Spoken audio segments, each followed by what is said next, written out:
SEC power rankings after week 8. Not much changes because now I think my thoughts are starting to feel consistent. There are some movements at the bottom, and I think that's just where it's going to be. So here are my rankings and my takeaways from the weekend that was. Starting off at 14, Vanderbilt, you held on to the 14th spot. Congratulations. You didn't fall further below. Falling down to 13, Arkansas. All right. Positives. I don't know if it's positive or not, but when you lose 7-3 and you had an interception like on the second play of the game, was it?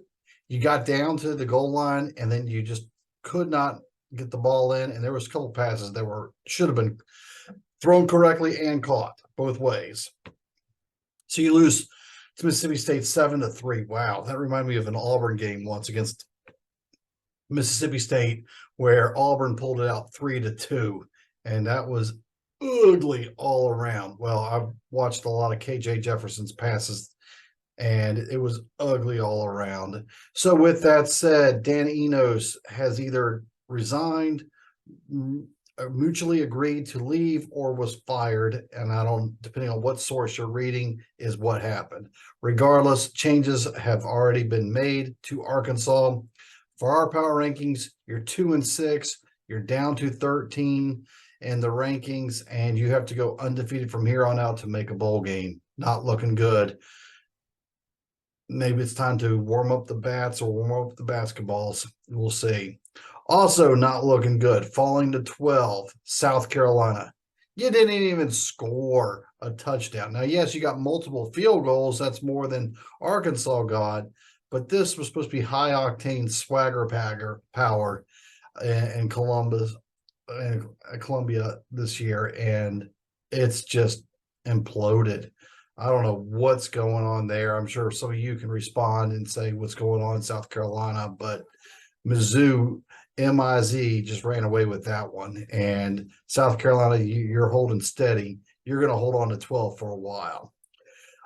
Up to 11 by default is Auburn. All right. Auburn has absolutely no passing game whatsoever and would have and could have won that game, would have and could have beaten Texas A&M if they had any forward pass whatsoever. It's just, this is an SEC level event. You have to have SEC level results at minimum. Now, sadly, Auburn could still make a bowl game with their schedule in front of them.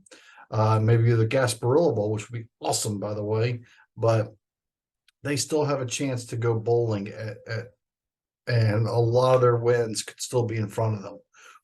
96 yards passing in the fourth quarter, which was 79% of their total passing yards, which they only threw for 122 on the game, and they had Missouri, they had Ole Miss on the ropes, and just it didn't happen. So Auburn, you moved up to 11, but yeah. Moving up to 10, Hail State, a 7-3 victory over Arkansas. All right. So did you win that or did Arkansas lose that? Because there really wasn't much impressive on your end, including missed field goals from chip shot ranges. So Mississippi State, you now travel to Auburn next week, where you're going to be the underdogs, and Auburn is going to be the favorite. Oh, SEC, how have the mighty fallen this bad? And I'm an Auburn homer. All right. Now, the rest of the power rankings have not changed, but I'm still going to go through with them. At 9, Texas A&M. At 8, Florida. At 7, Kentucky.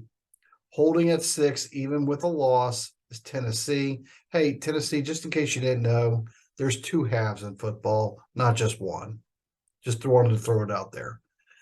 5, Missouri, great win. Can we argue that Eli going into this upcoming weekend should be the front runner for Coach of the Year in the SEC?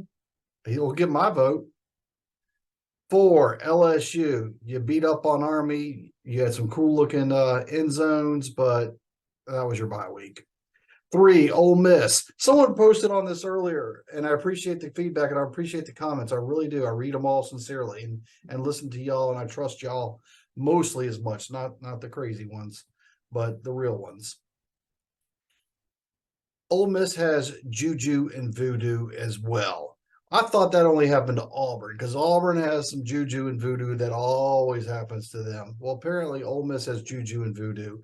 And you know what? He was 100% right. If you saw that entire first half, Ole Miss was trying to find ways for juju and voodoo to screw you up and give Auburn that win.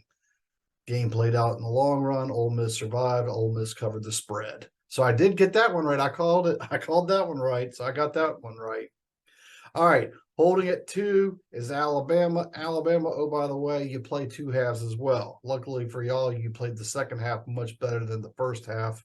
And Tennessee didn't do diddly squat the second half. And then holding steady at 1 on bye. We're going to see what really life is like without Brock Bowers when you go to the world's largest outdoor cocktail party this upcoming weekend. That's Georgia. So there's my power rankings after week 8. What are your thoughts? What are your analysis? Hit the like, hit the follow back button, and give me some comments where you see fit. Okay. Thanks for watching, and we'll check you again very soon.